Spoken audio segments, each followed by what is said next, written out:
بسم اللہ الرحمن الرحیم۔ السلام علیکم۔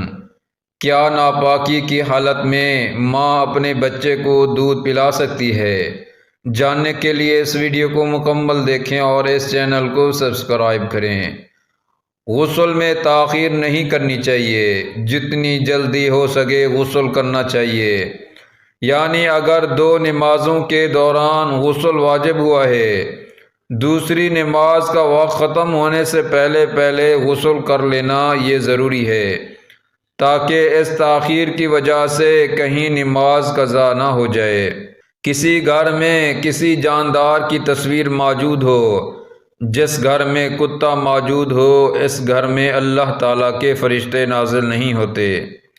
اب کوئی اگر حالت جنابت میں ہے، اب وہ عورت بغیر غسل کیے دودھ پلانا جائز ہے یا نہیں؟ یہ نجاست ہے، حکمی نجاست ہے، ظاہری نجاست نہیں ہے۔ جس نجاست کو دیکھا جا سکے، جس کی کوئی سمیل ہو، بدبودار ہو، اسے نہ تو دیکھا جا سکتا ہے، نہ ہی اس کی کوئی بدبو سمیل ہے۔ شریعت نے ہمیں کہہ دیا ہے کہ یہ نجاست ہے۔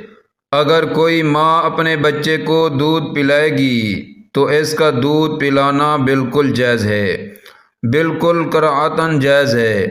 بچے کو دودھ پلا رہی ہے، ظاہری نجاست تو ہی نہیں کہ بچے کے اوپر بھی نجاست چلی جائے گی۔ بچے کو دودھ پلانا بالکل جائز ہے۔ اور اس طرح حیض کی ناپاکی ہو یا نفاس کی ناپاکی ہو تو عورت بچے کو دودھ نہ پلائے۔ یہ باتیں اہل کتاب میں مشہور تھیں۔ اگر ان میں کوئی عورت حیض و نفاس کی حالت میں ہوتی تو اس کا کھانا پینا الگ کر دیتے، حتیٰ کہ وہ یہ سمجھتے کہ وہ کسی چیز کو ٹچ کرے گی تو وہ بھی ناپاک ہو جائے گی۔ ایسا ہماری شریعت میں نہیں ہے۔